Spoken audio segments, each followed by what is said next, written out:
Assalamualaikum warahmatullahi wabarakatuh. Sebelumnya perkenalkan dulu, nama saya Muhammad Doan Mutakin dengan NIM 240301106669, Manajemen Informatika kelas A angkatan 24. Nah, pada kesempatan kali ini saya akan menjelaskan hubungan durasi penggunaan aplikasi pembelajaran dengan tingkat kepuasan belajar. Penelitian ini tuh melibatkan 20 responden. 20 responden yang terdiri dari kelas MIA dan MIB dengan rentan usia 18 sampai 20 tahun. Nah, masing-masing dari responden ini memberikan data mengenai durasi belajar per jamnya dan skor kepuasan mereka terhadap pembelajaran tersebut. Nah, tujuan dari penelitian ini tuh untuk mengetahui apakah terdapat hubungan antara durasi belajar dan tingkat kepuasan dalam proses pembelajaran menggunakan aplikasi digital.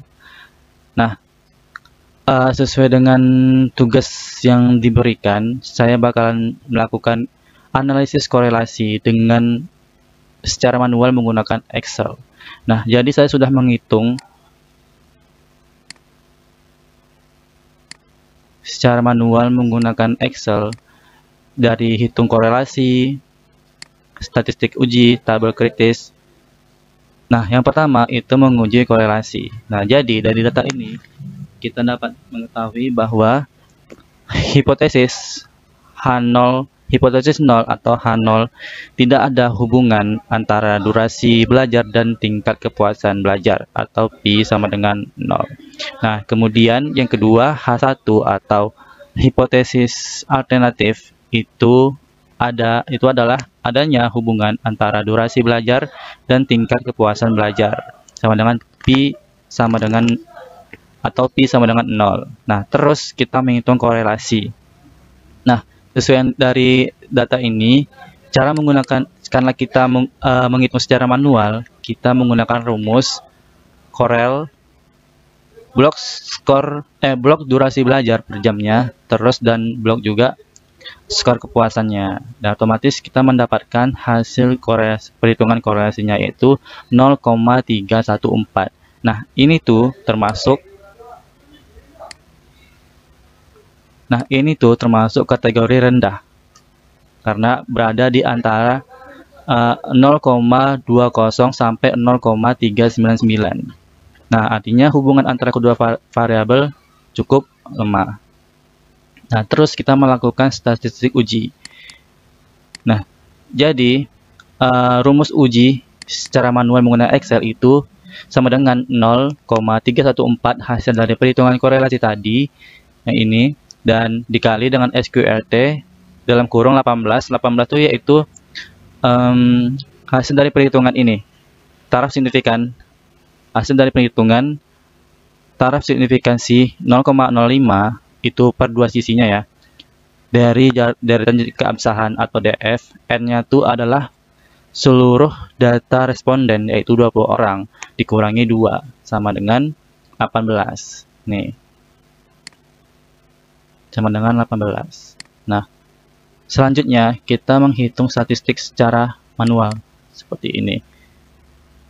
Nah, sama dengan 18 atau SQRT 1 sampai 031.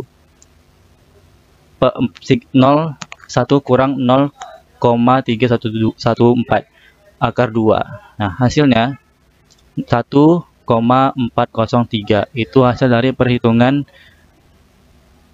statistik uji. Nah, terus kita menghitung daerah kritis. Nah, daerah kritis yaitu deretan keabsahan atau DF, N sama dengan kurang 2 sama dengan 20 kurang 2 sama dengan 18 ya. Terus secara manual di Excel kita menghitung tabel kritis itu menggunakan rumus T.INV.2T. Nah, dalam kurung 0,05 yaitu angka dari taraf signifikansi dari dua sisi. Nah, terus tabel T mendapatkan hasilnya yaitu 2,101. Nah, jadi terdapat daya kritis tolak H0 jika T-nya hitung lebih besar dari 2,101. Nah, karena T hitung itu 1403 itu lebih kecil daripada 2,101, maka kita gagal tolak H0.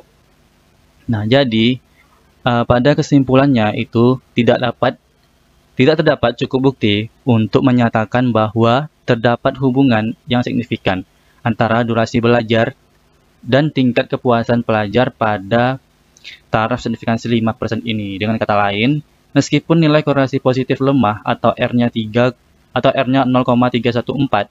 nah secara statistik hubungan ini tuh tidak signifikan. Nah, makna dari nilai korelasi ini yaitu yang pertama, korelasi positif lemah berarti saat durasi belajar bertambah atau meningkat nih, tingkat kepuasan cenderung sedikit meningkat atau namun tidak kuat gitu. Maksudnya korelasi positif lemah berarti saat durasi belajar bertambah atau tingkat kepuasan cenderung sedikit meningkat gitu. Nah, namun tidak kuat. Yang kedua, hasil ini kemungkinan bahwa faktor lain seperti kualitas materi, metode pembelajaran, atau motivasi pribadi itu bisa lebih mempengaruhi kepuasan daripada durasi belajar itu sendiri. Nah, jadi itulah makna dari hubungan durasi penggunaan aplikasi pembelajaran dengan tingkat kepuasan belajar dengan 20 data responden yang setelah saya dapatkan di lingkungan perkuliahan saya. Nah, demikianlah penjelasan analisis korelasi ini secara perhitungannya secara manual di Excel. Nah, jika ada salah kata atau salah ucapan atau salah perhitungan, mohon dimaafkan. Wabillahi taufik wal hidayah. Wassalamualaikum warahmatullahi wabarakatuh.